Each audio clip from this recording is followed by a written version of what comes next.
welcome to another class. Today we shall consider the topic called derivative as a limit of rate of change. What do I mean? Derivative of a function of a real variable. Mention the sensitivities to the change of a quantity which determined by another quantity called independent variable. And derivatives are fundamental tools of calculus. Here in this class, we are going to talk of slope, that is the gradient of a slope, and then we now derive the derivative of function called the y by the x from the first principle, and we shall consider a sample on it. I think when we get to class, you shall enjoy this class. So therefore, I want everybody to prepare for this class. Thank you for listening. Bye.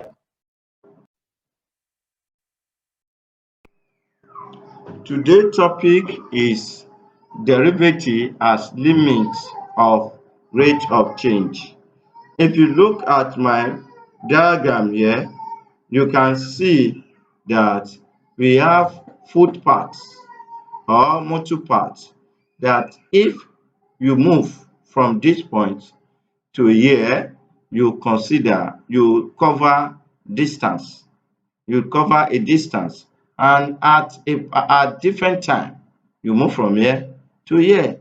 Today, we shall consider this using graph in this course of study derivative as limit of rate of change. Let's move on. We have gradient of a line graph. We have to know, look at this picture. It is line.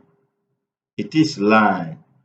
It is line. And to know the gradient, it is the rate, it is the ratio of vertical distance. This vertical distance. It is the ratio of vertical distance, rise or fall between 2 points. This rise is between P here and Q here.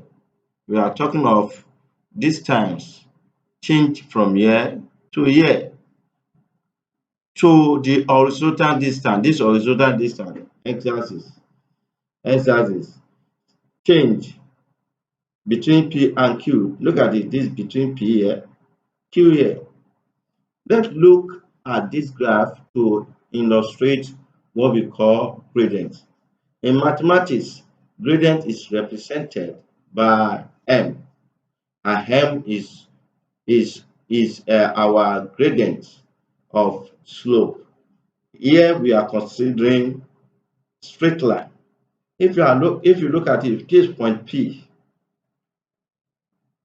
this line draw from this point P, and this point P is on y-axis here, called y1. Our point Q is on y-axis here, called y2. And if you draw a right angle triangle, that is, we make a perpendicular distance with them. This perpendicular distance, because this place is equal to what? 90 degrees. If you see it, we trace point P down, we have S1, and from point Q, when we trace it down to S as we have S2. If we trace the point to P to Y, we have Y1. We trace it to point Q, you trace it to Y, we have Y2. And distance between Y2 and Y1, we call it the Y.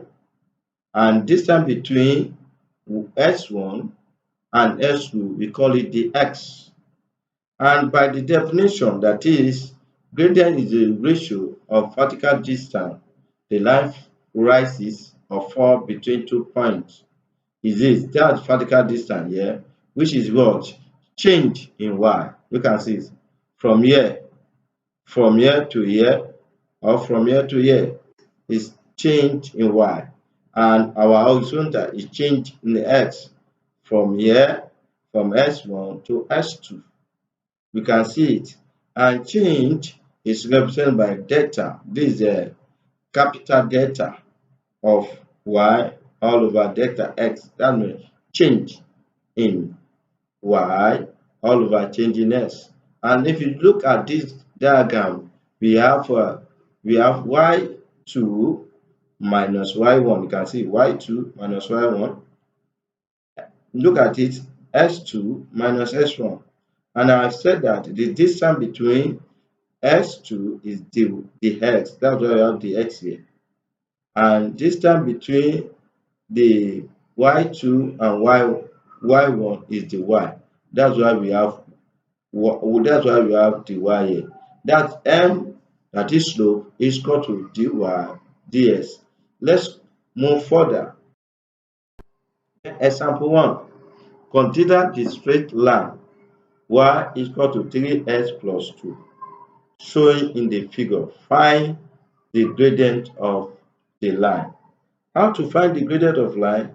We said that our m is same thing as y2 equal to y minus y1 all over s2 minus s1. And let's say our y1 here is 0.5. This point is our y1. Then our y2 is 0.8, this point. Our s1 here is 0.1 here on x-axis, and our s2 is 0.2. If you put this 8 here, because y2 minus y1, 8 will be 8 minus 5. And this one, s2 minus s1, will be the same thing as 2 minus 1. That is, m now will equal to 3 over 1. And the answer will give us x. That is slope. That is simple definition, simple problem, simple solution of a slope of straight line. Then we now to derive differentiation from the first principle. And there's no way we talk about differentiation without mention the slope, without mention gradient, without mention graph of a curve. We are going to consider figure 3 here. Figure 3 shows the graph of curve y is equal to x squared. This curve like this curve is considered. Then if you have this point, this is point, and P is on this curve. P is on this curve. And then let's say you choose Q near to the point. This one is point Q. You can see our P is on x-axis on 3. Our Q is on y-axis is on 9. Then we draw a perpendicular distance, which will make it called right angle triangle. And at that point, right angle will be denoted by R. Can you get it? Then we now have triangle PQR, which is right angle triangle. And we define slope, that is M. Let's say we want to have M now. M here we have is equal to y2 minus y1 over s2 minus s1. Here, our y1 is 0.9 here. Our s1 is 0.3 here. Let us proceed. Let's say we are extended the same graph. You get it? Where we have point P, that is, we say 3, we now put it as x comma y, and then our point Q, we now put it to x plus dr, y plus dy. You can see small delta, and this small delta we call it small increments. It's an increment or small increase of this function. The function at P is giving you as y is equal to x squared. Then let now consider the point as Q, that is near point to P as Q. Then in this one, we need to formulate the value or function for y at this point. To formulate the function for y at this point Q, because we are choosing the graph of this, we choose the graph of this. That means we have to equate this Q, that is x plus small increment of x and y plus small increment of y. That will now take it to y plus small increment of y dy is equal to x plus small increment of x, that is dx. Then you know this curve is y is equal to x squared. This place will now cover it to be squared. Then we move on. When we expand this, if we expand this, we are going to have x squared plus 2x dx plus dx squared. Do you get it? Then what you do, you make the destroy your formula. That means y here is moving to here. That's how we have y here. You know our y is defined as y is equal to x squared. Then instead of y, we now put x squared into this line. We now have x squared. You can see that we have x squared here. We have x squared here. It will cancel them out. It will cancel them out. We now have 2x plus 2x dx plus dx squared, that is small increment squared. Then let's move on. You know we define gradient, that is gradient is m. Gradient is m is equal to dy all over dx. That's our gradient. Then we know the value of our dy. Our dy is equal to 2x dx plus dx squared. You know dx here, small increment of x, that we have here, that is over this divide. That's how we have this point. That's how we have that point. That's how we have this point. That's how we have this point. Then, and the answer, if you cross this, and cross this, we are going to have with one like this, dx like this. We are going to have this. That's what we are going to have here. And we have it like 2x plus dx. Then, since it's small increment, let's say at the small increment of x tend to 0, this one will give us limits here. It as a result of limit. If you recall our definition of limit, and then when we put definition of our limit here, we have this. Then here, this one will tend to 0 or will become to 0. Then we now have 2x. That's what we have, 2x. That we have 2x. Since we define limit as this limit will now result to what we call, we have it as special symbol. That will be dy ds. We have a special symbol for this. If you recall, we have a special symbol for this. The special symbol for this is written by dy ds. This special symbol for it. And this new symbol is called dy by dx, and is also referred as derivative of y with respect to x. It's also referred as derivative of y with respect to x. Let us move on to the example of this. To now visualize, to now see the example properly, we have this example 2. we have dx derive dy dx of the function y equal to 3x plus 6 from the first principle. Let's look about the first principle.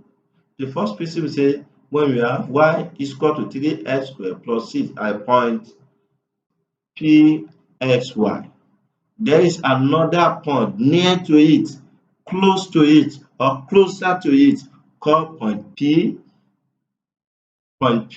which is x plus ds, which is called small increment or small increase in x, and we also have small increase or increment in y. That is, if we now follow this function that is 3x squared plus 6, we are going to have y plus dy is equal to 3 into where we have x, we now put x plus dx squared. We have it like this. Then if you expand, that is, if you expand here, there is mistake here, there is going to be 6 ordinary 6 here plus 6 here. We have plus 6 here. Then if we expand, we are going to have this one. We are going to have x squared plus 2x dx, this small increment. This will be small increment. That's how we have small increment of x. We have small increment of x. That's how we have it. And small increment squared, plus 6 plus, this will be ordinary 6. There's no x here. Just plus 6 plus 6. That's what we have. That's it. Then here, if you multiply out with 3, we have 3x. This will be 3x squared. 3 times 2 will be 6. And this one will be 3x plus 6. Then we make this one the surrogate formula. We now have y here. Then if you write it out, 3x squared plus 6x dx plus 3 dx squared plus 6. Instead of this y, we now have this.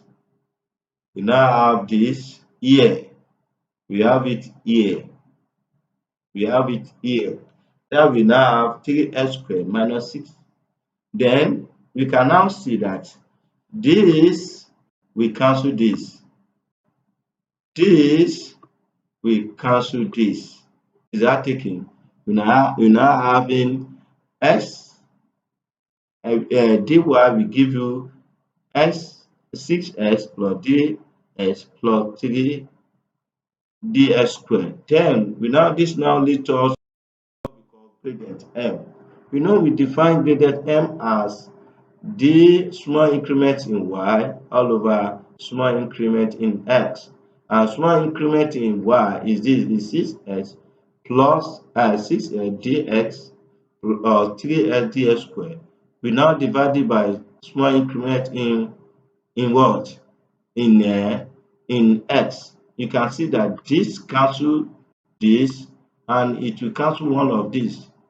Then we now have 6x plus 3 dx.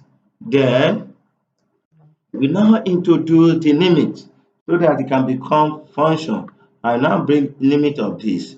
That is, if this small increment tends to 0, we are going to have it as x 6x plus 3d. As it tends to 0, we replace this one by 0, which we have here. We replace it by 0, which we have as attempt to this. And this one we give 6. And because 3 times 0 is 0. Then we now have it. Since we take this one limit, it has become dy ds is equal to 6. The result from first principle is 6s from the first principle. This example is in your course material. Please, I want you to study your course material. We have the class activities. We have just 2 examples for you to solve. You need to follow the how to derive the derivative from first principle from this instructional video. If you follow it, you are going to have your answer correctly. Since then, you people solve this from first principle and this from first principle. You are going to use the same techniques to solve it. We are going to use the same technique to solve it. This where we are going to end this instructional video. I want and every one of you to study this particular video by watching it with your pen, with your Bible, to put down the proper things. Till then, we shall meet in the class. Bye bye for now.